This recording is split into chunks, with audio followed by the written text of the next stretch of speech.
ئەمە وێنەی کێشراوی نووسەر و شاعری دیاری کورد دکتۆر ڕەفیق سابیرە کە خاوەنی هۆنراوی دیاری لاوکی هەڵەبجەیە.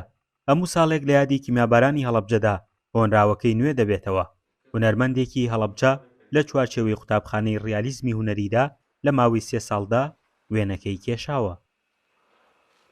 زۆر دەمێکە پێم خۆش بووە ئیشێک لەسەر شاعری خۆشەویست دکتۆر ڕەفیق سابیر بکەم.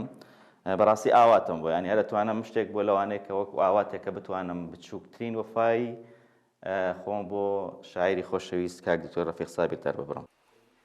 ئیشکردن لە هیپەڕیالیزمە ڕاستی دقە و سەلیقەیەکی زۆر زۆر وردیەوێ، سەبرێکی ئێجگار زیادەوێ، ینی ئیشکردنێکەکە مانوبوونێکی زۆری پێوە دیارم.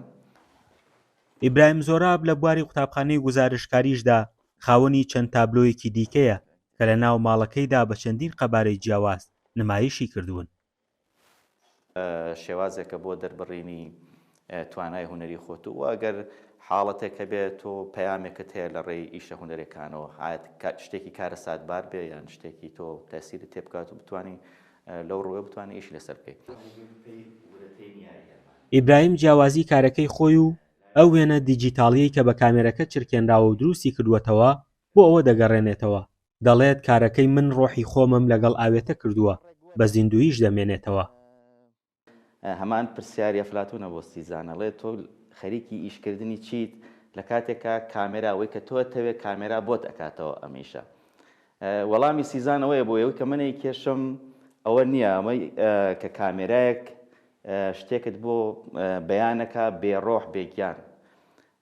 ئەمەی کە منە یکەم ڕۆحی خۆمی تایە، ئەوەی کە منە یکەمەوە ناکەم کە جارێکی تر کامێراکە کردوێتی. کامێراکە لەوانەیە تەنها لەحزەیەکە و شتێک کە هەیە کردوێتی و ڕۆشتووە، بەڵام ئەمەی من کە ئیشی تیاکەم ڕۆحی خۆمی لەگەڵا تێکەڵەکەم.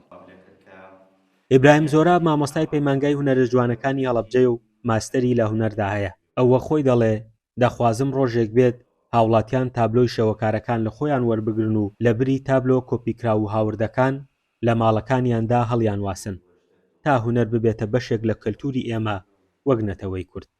فەرحان هەورامانی، دەنگی ئەمریکا، هەڵەبجە.